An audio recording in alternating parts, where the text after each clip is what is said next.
Thanks for tuning in to the Beyond Normal podcast, where we highlight minority business owners and founders, and we use this platform to shed light on their entrepreneur journey.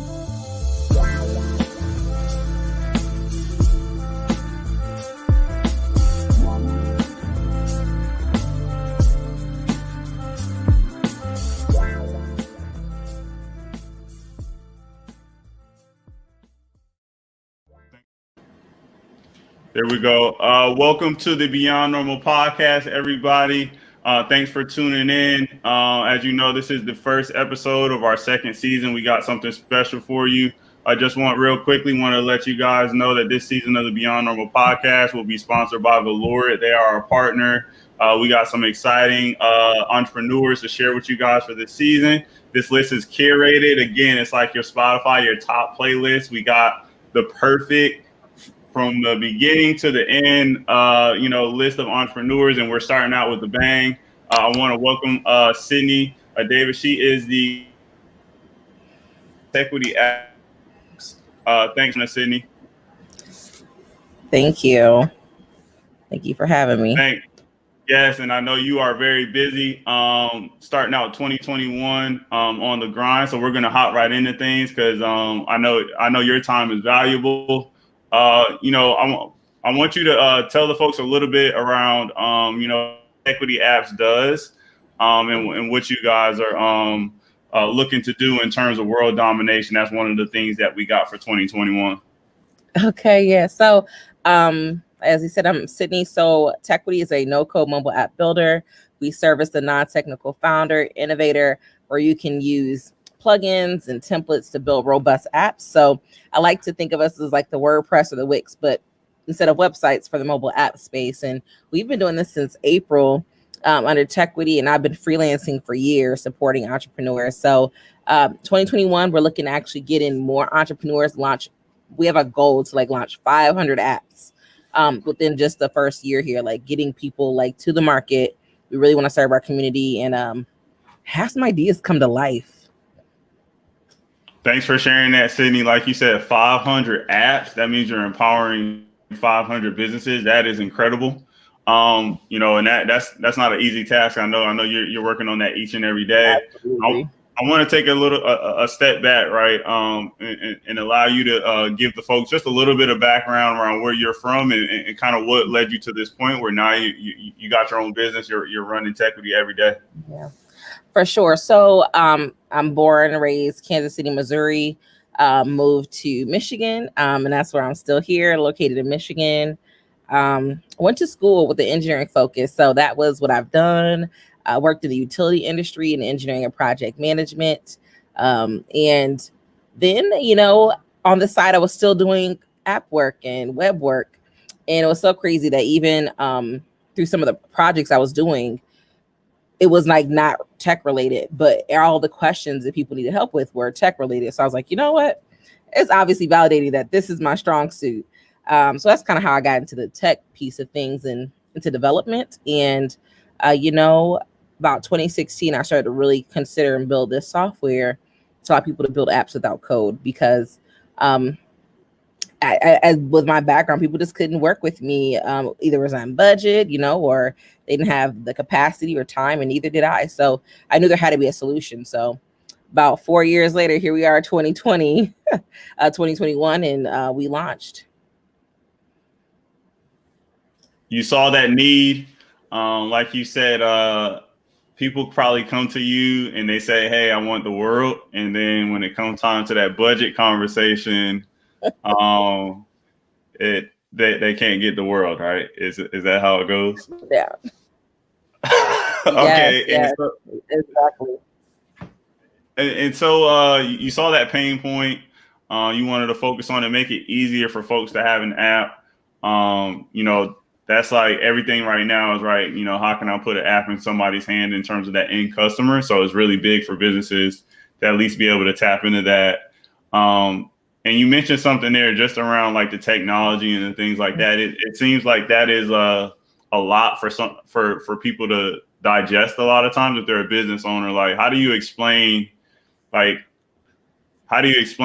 of the technical stuff? Break it down if they were a kindergartner, how do you explain like what an app is to you, how important it is to your customer, and just boil it down for them so it doesn't seem like it's this big tall task for them to understand from a technology standpoint. For sure. And that's how I always like to lead. I like to call myself a tech to English translator. And I like to tell people when they come to me or we talk, just leave the whole mobile component out of it. Just have a business model.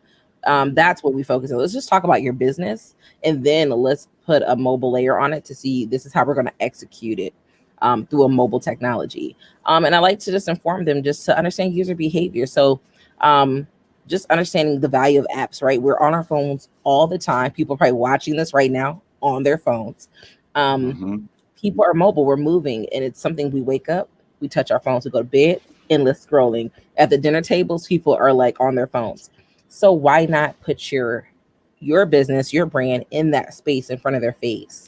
And what's really great too, in simple terms, I try to tell people is in other means, like, oh, well, I could just get a website, or I'm on social media. But that requires people to think about you. Like I have to think about you to go to your website. Or maybe I am on Facebook, but I'm so ingrained in endless scrolling that I'm not coming back to go buy something at this moment. So with a mobile app, though, you can push me notifications. You can actually get in front of me whether I was thinking of you or not. And so that's like the simple and easy way to execute just how mobile apps benefit and how to really think about them is just take the mobile tech away and just think business strategy. Okay, now I'm going to take my business processes and just mobilize it. I love it. I love it. So I know you started Tequity. You had some experience in starting businesses before. Can you let folks know a little bit around some of the business experience you had before starting your own business? Yeah, let me tell you my journey. So I started in college blogging. That was like my first thing I did. Just blogging. And I remember when I started, I was in college, right, getting my engineering degree. And so people are always like, you should just focus on school. You shouldn't do entrepreneurship right now. You could do that when you graduate. I was not listening. I kept blogging. Blogging was good. It had some traction. It was good. Then I added like a clothing line component. So I had a clothing line called Plucker. Did a fashion show and everything. Oh, it was such a bust. I can think of all these failure things I've done, blogging, clothing line. And then that's when I started to pivot into tech, because even through all that, people are still like, well, how'd you build your e-commerce site? How'd you build your app to this? How'd you get this to show? So I took that experience. I was like, okay, well, let me start helping people on the website end. And then when I got into corporate, that's where I started learning more about the benefits of mobile use and how corporate companies are using it for maybe larger scale enterprise projects. I knew that at the ground level, we could execute the same thing. So I started to build a no-code app software and try to do app development. But at this time, it was a flunk. I couldn't even give an app away for free. Like I was doing apps for like $69. Like that's how insane it was. Still couldn't sell an app for $69. And I kept doing it for like 2 years and was like spending money and making no money. And then I eventually stopped. And I said, you know what? I'm going to leave corporate. And until I really figure this tech thing out, I need to do something that makes money. So I started a paint business called Pop Up and Paint. And I did it for 3 years, quit corporate. I did it full time. And I franchised it. Like I sold franchise in 3 states. I had a commercial space and it grew really pretty big. But it also put me in position to have what I have now. So I was able to completely stop it and sell it off and start Tequity and give it my 100 undivided attention and take what I learned through pop-up, through the failed tech business, through the web development, through the clothing line, through the blogging, all these things are years of just entrepreneurship experience. And now I've actually hit the ball at the park and found something I could win. That's amazing. Like that you really like you said, when you first started the blogging and your fashion piece, you got a lot of hesitations from the people in your network. Like, hey, like you can do that later. Yeah. But you were stubborn. Like what was it about it in that moment? Like what drove you to still want to try entrepreneurship though? Everybody else was doing it. I was like, why do I gotta stop? Everybody else is doing it, you know, their thing. You know, I've seen other people like me doing it and doing great. And I said, you know, they're jumping out there, they're taking the risk. They're in college, we're in class together, you know. So it's people I'm familiar with. And I was like, you know what, I can do this too. I don't have to wait. And mind you, the people who have always told me you should wait to do it till you get done with your degree, or you should wait till XYZ, those people also wait on their dreams. Those people have yet to move on what they're doing. It's not really who I want to take heed from, right? So I also kind of just had to pay attention to who's telling you to wait and what are they doing, right? They're also telling you from a place of their own fears. And you just touched on something there around, you know, hearing it from people who are actually doing it. A lot of times they're going to push you off the cliff. They're going to be like, hey man, just do it, right? Like, you know, like it's a no-brainer if you got that dream. And that's why, you know, for the podcast, right? People need to hear your story because you just gave them so many gems around, you know, you're going to fail. You can fail up. You can find your niche. And when you do, you've got some experiences along the way that you can apply. So that's amazing. And kudos to you for starting early because not a lot of people understand the benefit of starting that process of failing up early. Absolutely. So, you've built out Tequity now. I know in terms of you getting started, like you said, you had the idea, the initial spark. You did some stuff around kind of user testing, I believe, when you first built it out, and you got a really good user base to kind of give you some of that, you know, feedback. So can you tell the folks a little bit around how you went through that process of getting some people to agree to use it and then ultimately using that feedback to build what we have today in Tequity apps? Absolutely. So when I knew I wanted to transition into this, it was actually I want to say Lead Pages podcast, and they were talking about how to make $1 million or something like that, and how to build your list and all these things. But one of the strategies was, in order to get your list of the right people and attract the right people so you could sell to them, is to experiment. And that's what I took the time to do, was actually experiment. So I tried my product. I had a very focused outcomes. I talked to people who I felt like my ideal customer were, and I learned from them. I was patient with them. So it means we had hiccups. I didn't try to rush the results, didn't try to rush the progress. I took that time to learn about them and their pain point, why they work with me, what they love about work with me, what do they love about the product, the results they were going to get, what they wanted to get out of the product, all these things, right? Help me inform my development roadmap, help me inform my marketing message. So that way when I launched, like it was a whole different result because I took time to learn and actually build an experiment. So that way when I launch, I was able to talk to the right people, talk the right way, execute and push that pain point. And my email list grew in that first week. This is pre-launch, right? That first week to about 350 people. And that's why when I started to build up and launch, I already had an audience of the right people who had the pain point that I could solve, ready to sign up on my software site. So I basically went through the process of experimentation, getting results, and using that lessons learned to craft my brand messaging, my value proposition for my software, articulate that, and put it out in front of the right people. I found out, like, where did you find me from? How did you attract me? How would you look for me? How would you find, like, really learning, asking these people. And because I also gave them a pretty sweet offer and deal, they were patient with me too to learn with them. So that's really how I leveraged my launch and pre-launch strategy to really validate the work that I'm doing. Yeah, that's awesome. Like, and you touched on a couple of things there. Just getting that feedback at first, it's almost more important than making money and monetizing, right? And it can be painful, right? Because you're probably at first maybe you're losing. You're not bringing in as much as you're putting in when it comes to your time, your energy, your resources. But then on the back end of that how much feedback you had, that's probably something you can go to a lot of people and say, you know, my product's vetted and I know the customer segment, you know, your customers that you want to sell to. To a T. Yep. That's awesome. And so that leads me to, you know, a couple questions around, you some of the things that you may have learned going through this process of running the business. What's one or two things that you can give folks? Just that one thing that you can say that you learned as you built up Tequity, that you may have not known at the beginning. You may have liked to, hop in a time machine and tell yourself about, just so you could be, that much stronger, that much further along as a business owner. Ooh, that's a juicy question. Because every quarter I reflect, I'm like, oh, so much. So I would have to say one of the things that I've learned that I was a lesson learned to me that I would share with someone else that will help like push and accelerate you, is to, I don't know the right words to put it, but to be unapologetic. I want to say unapologetic. Like you have to be a beast and a savage, and not in terms of like even just the work ethic. I'm talking about how you accept people's work ethic too.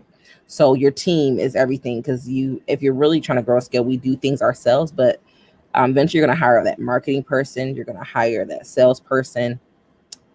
You have to also be clear your expectations of them and monitor the results that you want, because we put time and investment in these people and your team. And if you are not pushing, if you're not clear, if you're not cutthroat, right? You gotta be able to fire fast and hire slow, patient, and fire fast. That is, I think, my lesson learned the first year is, and we've had quite a bit of turnover, but I've had made those mistakes investing and not getting results, and it's like maybe I should have said something. Why did it go on like this for so long? Now you don't get that time back. You don't get that money back. So what I think I've learned too is just the same expectation I hold and work of myself, I apply to anyone who works in my company and my team.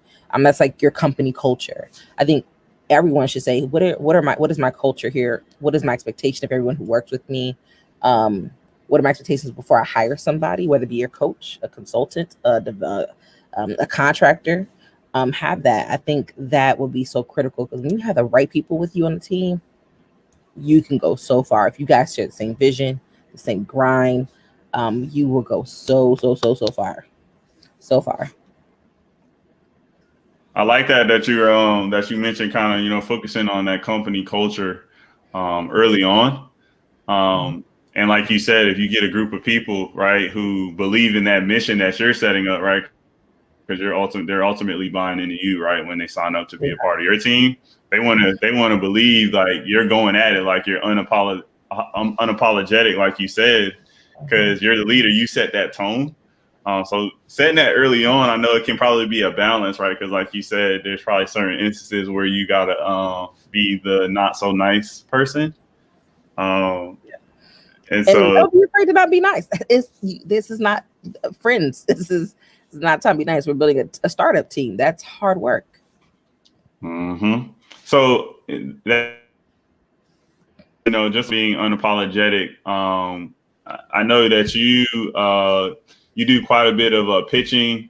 You won a couple competitions, right? Can you share with folks how how that's been for you, and then tie in that unapologetic thing, because I think that's very important when you're pitching to some of these in these competitions and some of these companies, for you to really go in and really own the moment, be that boss.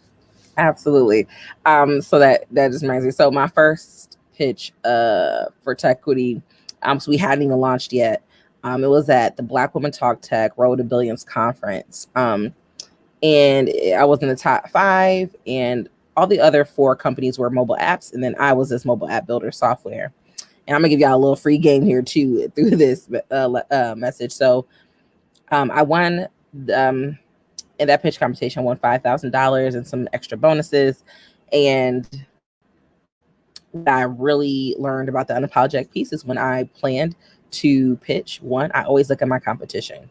And I always tell people who are coaching pitching this is that if you're competing against someone who's was like one of the girls doing like blood transfusions in Africa, right? Like people always tie like emotionally to people's businesses, right? And which is understandable. But it's always my job to make me like, what am I doing that's more important than what anybody is doing?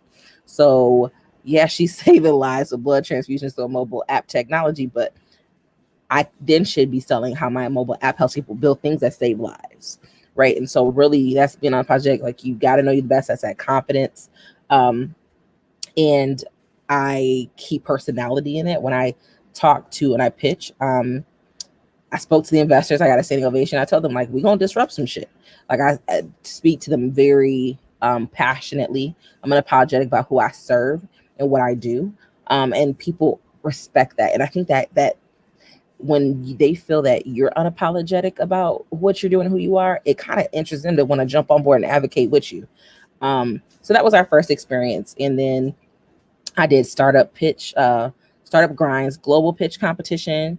I made the top 3 of our region. I also did a Harlem Capital's Forbes equity pitch competition, was what our biggest one of last year, where we won first place, $40,000 cash, $50,000 in services, plus Techstars bonuses. And we got into Techstars Berkeley's, did a program through there. We did all kind of different pitches, but monetarily we won about $50,000 in cash and over $100,000 in services in the year, just through pitching. Pitching's hard work, but let me tell you, we sold it, we pushed it, we advocate for our audience that we serve. We're so in touch with who they are. People can relate to that, and I think that's the important thing about pitching, is building up something that's relatable.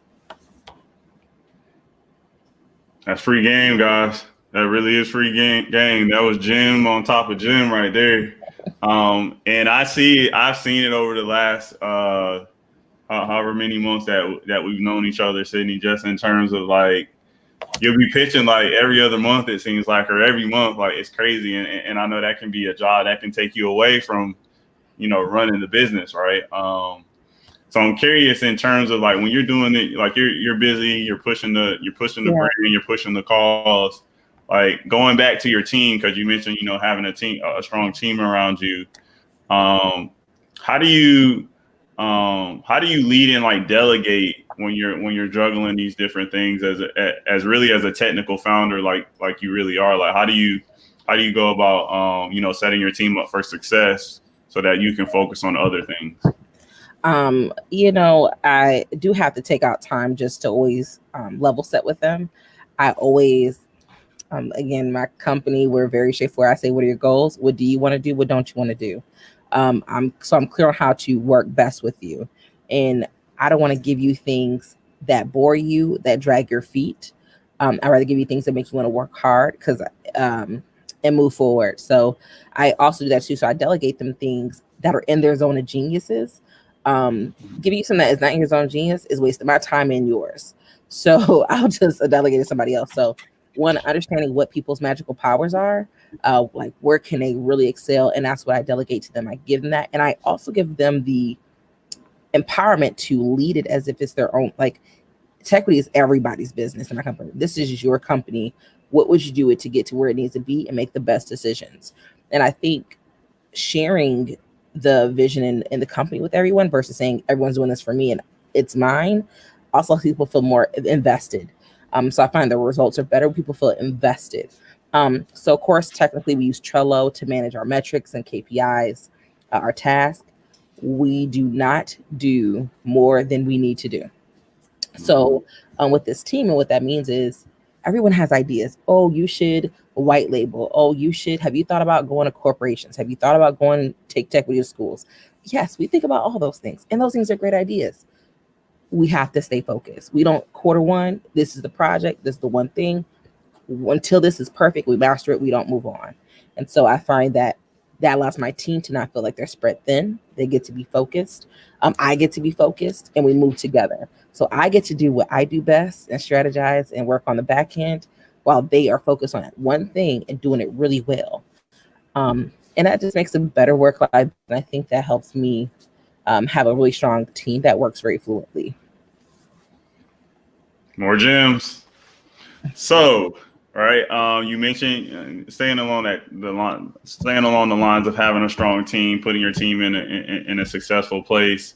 When it comes to having a diverse team, tell us a little bit around, like what does it mean for you to have a diverse team, in terms of your leadership team, just people who run the business for you, and then on the back end of that, how do how do you go about kind of owning having that diversity within your organization? Yeah, so I value diversity in my company, and I think that's the one thing is like I feel so excited and proud about because we are a mix. Now for grants and funding purposes, I do always try to keep us heavier on the women's side and the women of color side, just because I think that also helps us really be a minority led on business, which is our goal. But generationally, we have diversity. I'm 30. And I'm leading the company, but I also have my director of partnerships who's in his 60s. And then I have a middle-aged male, white male who's leading marketing. And then I have, I have women and men from um, different descents. We're located all over the world from Korea, Africa, India, in here in America. So I love that everyone comes from different institutions of learning. We all have different work experience, and we bring all that to the table. Um, our customer base is so specific, though. Although maybe not all relate to that customer, we can still visualize that person, so we can still work in tandem of who we're working for, which is that customer. I love my team. I love how we're just a mix of personalities, mix of ages, a mix of languages and men, women, and older, younger. So it's a good mix. And you had asked me about your second part of your question. Could you repeat that piece? Oh, yeah, definitely. And I think around like it sounds like right now you have a diverse team. I guess how do you go about like moving forward? Like how do you deliberately keep that diversity in place? Yeah. Like how do you own it as the founder, right? Saying, okay, you want to have a diverse team, but saying it, kind of doing it, talking the talk versus walking the walk. I think those are two different sides of the coin. So I'm curious to know, like, how are you going to keep that moving forward within your business? Yeah. It hasn't happened too intentionally yet. I really do just have this because I just hire who I think is the best. So that they just happen to be the best, which is why they work there. But I guess also, I naturally don't discriminate when I'm hiring. I really am looking for the best versus caring about how we look to somebody. Um, and I say this in two things because when I first started my tech company, I've always wanted a full tech company with nothing but women of color, right? You see all these things like, oh, a full black owned construction company, full black owned law firm with just all black women or all black so and so, which I think is great, but that is not diversity. And so although it was an aspiration, I know it didn't mean that we're going to get results or bring different heads to the table. Having people of different generational ages was intentional. Their perspective is different. I love different perspective. I don't want everyone in my company to be on board with me, look like me, think like me. That does not do us any justice. So I do think when I'm interviewing, I enjoy finding people who are so far different than anyone else on my team because I know they're going to bring something different and a different experience. They've had different levels of access because of who they are. They've been exposed to different things because of where they're from. They've gone through things and have more experience because of what they've been through in their age and time they've been having experience. So one, I do focus more on the results and just picking who's the best versus how we may look and things that sort of at that level. But also in terms of me looking for people's resumes and building that team, I do look for where they're from and how that can be an addition to us, their age and how that can help us, and their experiences and culture, how that can also bring some input into the company. I like that. I like that. And you touched on just diversity of thought, right? I think that's important. And then when you look at your customer base, right, in terms of the people who are using your app, there's no necessarily color, creed, age, like the range is everybody, right? In terms of business owners that can leverage Yeah. your tools. So, like you said, it makes sense for you to have those different perspectives within your organization. And that's amazing that you, like you said, just naturally you can do you can naturally have a diverse team. And um, I think that goes against this narrative that we're hearing, right? Of, oh, there's not pipeline, there's different things that impact it. It's good to see that just running your business, you're giving some proof that, that may not be the case. Sure.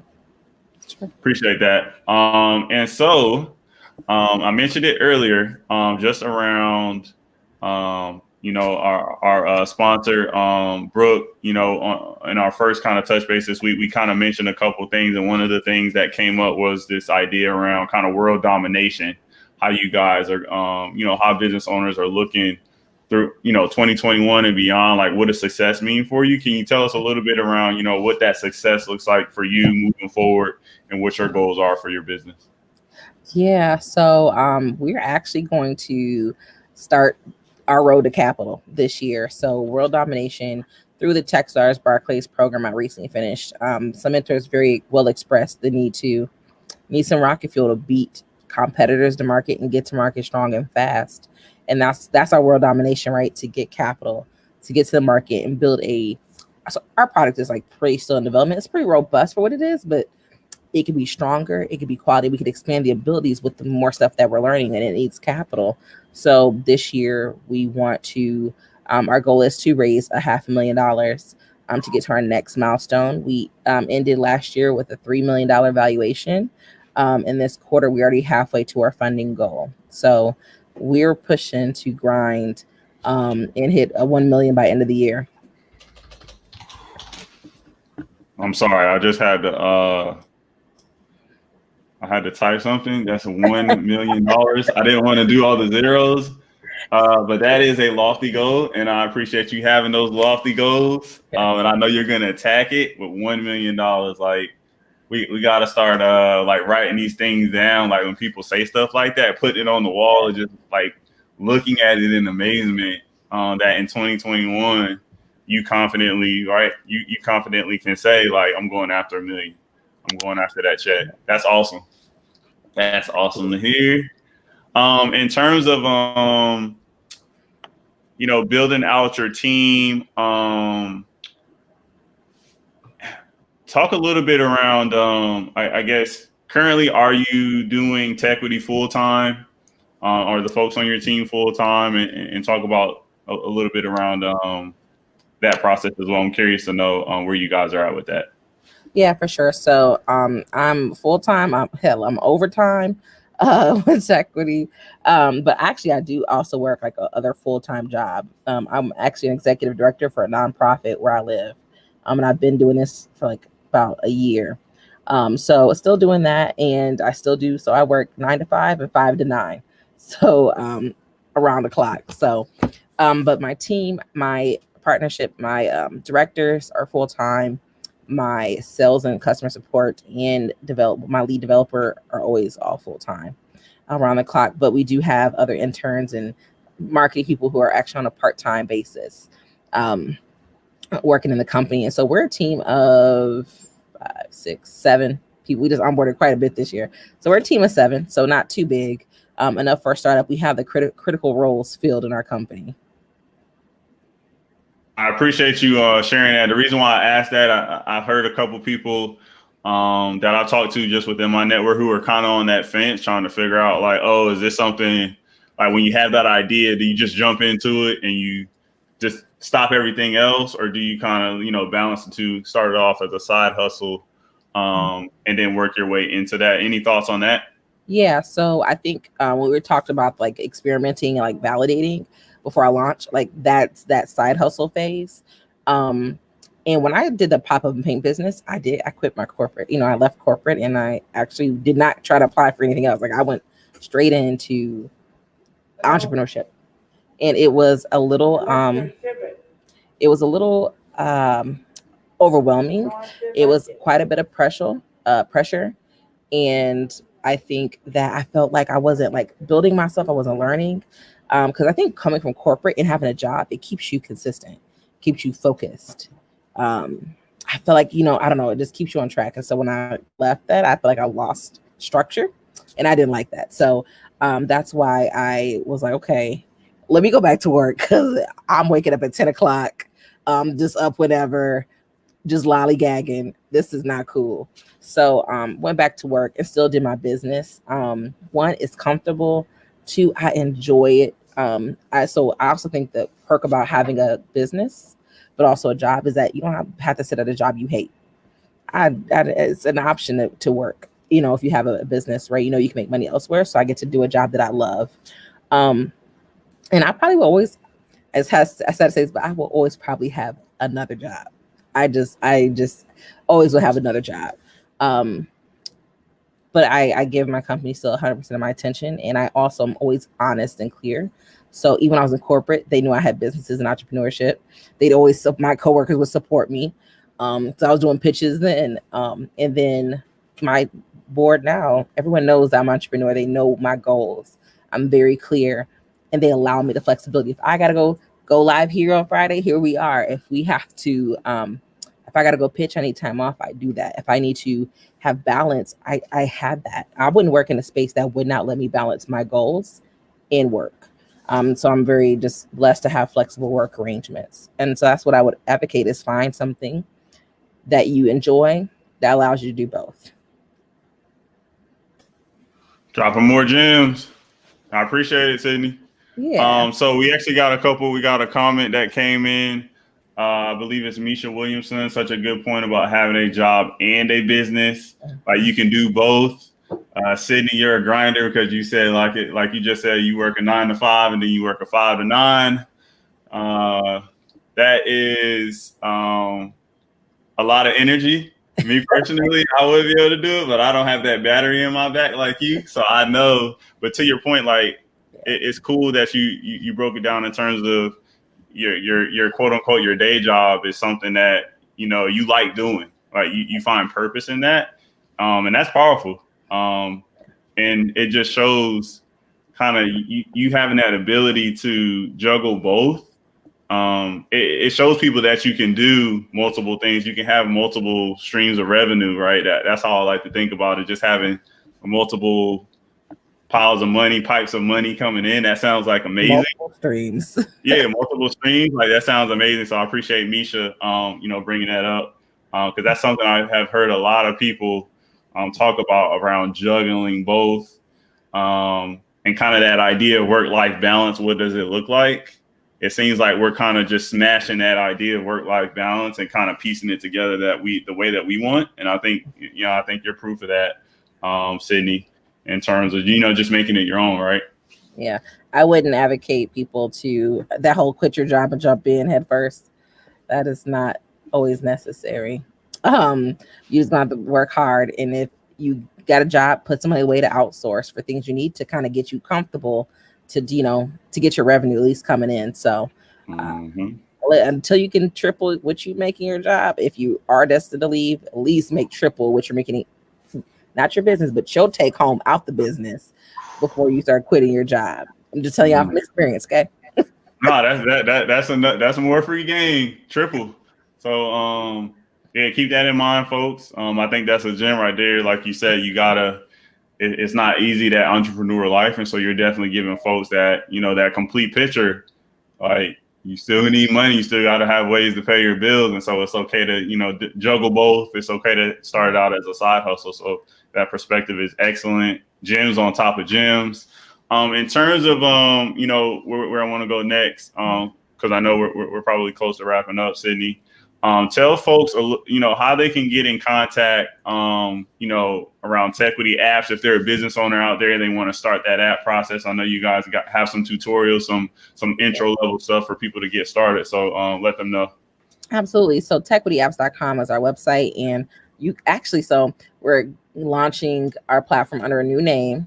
We finally got some approved trademarks. So as of next week, you can still get to it from Tequity Apps, but it'll be called Nix Code.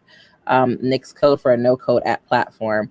But you can go to tequityapps.com. You can sign up for free to try out our product. I would love your feedback if you're checking it out. Like, just let us know, did it work for you? What would you like to see on it? What would you like to build? But you can pick some ready-to-go templates, start building it completely free for 14 days, and then upgrade and start your app to the App Store. We also have content on YouTube, a resource page of webinars, tutorials, courses, documentation, templates, everything you need to get started. We have ample resources to build apps from fitness, beauty, education, religion, directory apps, medical apps, you name it, we can do it. You guys heard it there. Yeah, Tequity apps, like she said. The site is amazing. The site looks incredible to me. Some of those customer segments that you mentioned, you guys, I can tell you guys are really focusing on, Sydney. But yeah, the product looks amazing. Try it out, like Sydney said. Just spend 14 days. It's Apple and Android, right? So it doesn't even matter the store, right? So device agnostic. Yeah. So everybody, make sure you go ahead and check that out. In closing, though, I'll give it to you again one last time, Sydney. Just let folks. Is there anything you want to close out with for the folks? Let them know 2021 is just starting. My hashtag is own 2021. I appreciate you, coming on the platform. If there's anything you want to, just leave folks with some more gems, some lasting nuggets. I want to pass it to you. Yeah, for sure. So, as people are tapping into entrepreneurship, a few gems I feel like have been growth for me. One is clearing out your social media of things that don't align with your focus, your goals, or values. That means if it's too much world star and shade room and you need more podcast shares and content creators, get that balance. Align people who motivate you, who you aspire to reach, who you want to be in their space and their network. You want to share their network. You need to connect and follow and be in that space. So really get a balance in your social life. Two, if you have friends who are also entrepreneurs, we're all doing our own thing and doing our own pace. I always encourage that you set your boundaries, right? Sometimes we can overload on content, and with social media now, there's so much content that people will tag you, share things with you, DM you content all day. And it takes you off your focus because someone's they got 6 figures in 2 months doing an email list in this funnel, but that worked for them and it may not for you. But sometimes those things get tempting and distracting. So focus on your plan. Trust if you do the work, you'll get results. Then you tell your friends, please do not send me any more business content. I have my goals. I'm focused. Because there's free, all these things. Nope, I'm focused. Thank you for sharing. And they do it because they care, but feel free to set boundaries. And the last thing is that be ready, stay ready. And I thought about this when you talked about the pitching. It doesn't really take much time out for me because I have a pitch deck queued up, ready to go. I have a 1-minute demo ready. I have a 1-minute introduction ready. I have a text ready. I just copy and paste, right? So I can knock them out quickly. And so what I'm expressing is that as you're working on your business and entrepreneurship is that spend time focusing on the revenue generating opportunity, like activities. We had no logo for a while. We never named our app builder. It's just called Tequity's App Builder. No brand colors, like all that stuff does not make you money. Your name don't make you money. Your brand codes don't make you money. No logo makes you money. But spending time on what is my go-to-market strategy? How am I going to acquire customers?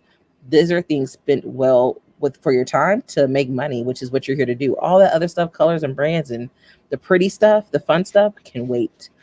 Do the hard work because proper preparation prevents poor performance. The 5 Ps.